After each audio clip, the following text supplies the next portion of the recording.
Assalamualaikum warahmatullahi wabarakatuh. Alhamdulillahirabbil alamin. Nahmaduhu wa nasta'inuhu wa nastaghfiruh wa na'udzu billahi min shururi anfusina wa min sayyiati a'malina.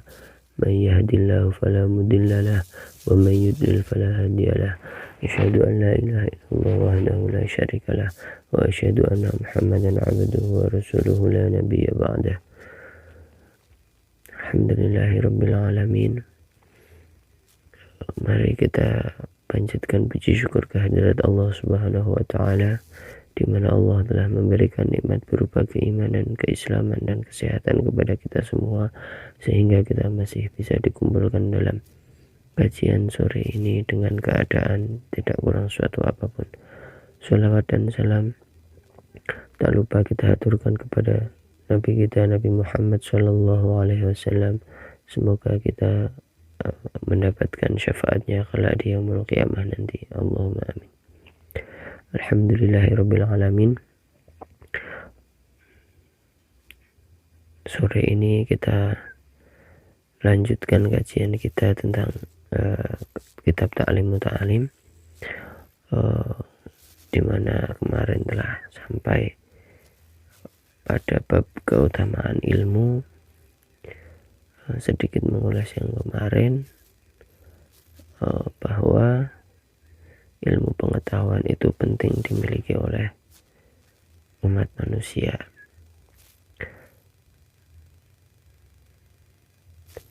Dan Allah juga mengangkat derajat Nabi Adam di atas para malaikat itu karena Nabi Adam memiliki ilmu.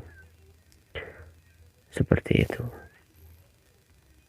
Ya, kita lanjutkan bahwa keutamaan ilmu itu, ilmu sendiri itu sangat penting sekali, bahwa dengan ilmu itu sebagai perantara atau sebagai sarana kita untuk bertakwa kepada Allah Subhanahu wa taala. Nah, dengan kita mengetahui takwa itu melalui ilmu, kita bisa bertakwa kepada Allah, maka Allah akan mengangkat derajat kita, karena siapapun kita di dunia, jika kita tidak memiliki iman dan takwa yang baik, maka kita sama saja gitu. Karena dalam Quran disebutkan bahwa Allah mengangkat derajat orang-orang yang bertakwa dan berilmu. Seperti itu. Nah, dalam kitab ini disebutkan sebagaimana dikatakan oleh Muhammad bin Al-Hasan bin Abdullah, belajarlah, sebab ilmu adalah penghias bagi pemiliknya dan pertanda segala pujian. Jadikan hari-harimu untuk menambah ilmu dan berenanglah di lautan ilmu yang berguna. Nah, disebutkan selanjutnya bahwa belajarlah ilmu agama, karena ilmu agama itu yang akan membimbing kepada kebaikan dan ketakwaan. Jadi maksudnya, sebelum kita mengenal ilmu yang lain, alangkah baiknya kita mengenal ilmu agama dulu. Seperti zaman kecil, sebelum kita mengenal baca tulis, sebelum kita mengenal matematika dan ilmu-ilmu yang lain apapun itu, kita sejak kecil diajari ilmu agama oleh orang tua kita. Sebagai contoh, sederhana saja, ketika akan makan berdoa dulu, terus bagaimana orang tua mencontohkan itu, bagaimana sholat, gerakannya seperti ini. Ya, walaupun waktu kecil dulu kita belum paham bahwa sholat itu baca seperti ini, seperti itu, paling tidak kita mengenal gerakannya dulu. Nah, itu adalah ilmu agama yang mendasari ilmu apapun itu. Jika apapun didasari oleh ilmu agama yang baik, maka kesananya akan benar. Tetapi tanpa didasari dengan ilmu agama yang baik, itu akan kacau nanti kesananya. Nah, ilmu agama yang baik bagaimana? Kita harus belajar melalui guru gitu. Insya Allah seorang guru tidak akan menyesatkan muridnya. Jangan belajar dari sumber yang tidak jelas. Belajarlah melalui guru gitu loh. Karena guru itu adalah perantara agar ilmu itu tersampai kepada kita.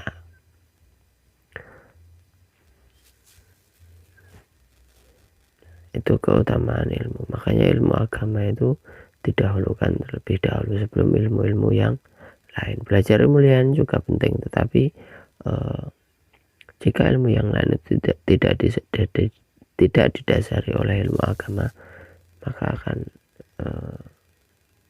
ibaratnya kalau orang Jawa itu, pepatah Jawa mengatakan itu pinter keblinger gitu.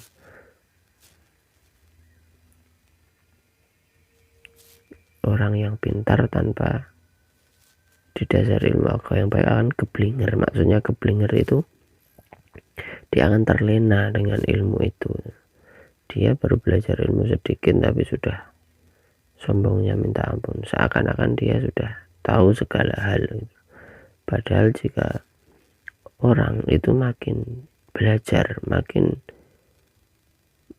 membaca, makin belajar apapun itu, dia akan merasa makin tidak tahu gitu. Semakin dia mengerti, semakin dia merasa oh ternyata masih banyak hal yang belum saya tahu gitu loh. Seperti itu.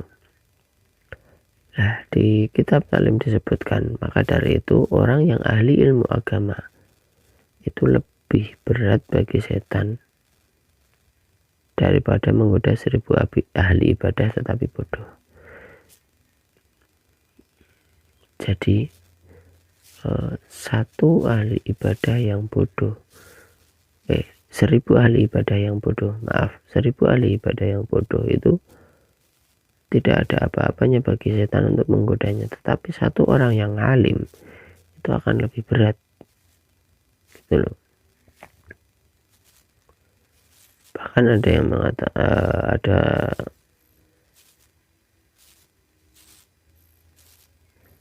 ada riwayat yang mengatakan bahwa tidurnya orang yang berilmu itu ibadah gitu loh. Itu karena apa? Karena memang orang yang berilmu itu sangat dimuliakan gitu loh. Ya memang ahli ibadah itu baik, tapi belajar ilmu lebih baik gitu loh. Karena kalau kita tidak mengetahui ibadah dengan benar dengan belajar ilmu, maka sama saja ibadah yang kita lakukan itu tiada arah. Maksudnya ibadah yang kosong gitu loh, karena kita tidak paham ilmunya gitu. Suatu misal kita tidak pernah belajar ilmu bacaan dalam sholat gitu loh, dan kalian hanya melakukan gerakan sholat tanpa tahu bagaimana caranya berniat sholat, bagaimana tanpa tahu cara bacaan sholat gitu. Itu ibadahnya kosong, hanya gerakan saja. Nah, maka dari itu diwajibkan belajar. Itu adalah keutamaan ilmu agama yang mendasari jika itu menjadi dasar ilmu sebelum belajar ilmu-ilmu yang lain. Ya, alhamdulillah untuk sore ini sedikit dari saya. Seperti itu, nanti kita lanjutkan di pertemuan selanjutnya. Dari saya, jika ada kekurangan mohon maaf. Billahi taufiq wal hidayah. Waridul inayah. Assalamualaikum warahmatullahi wabarakatuh.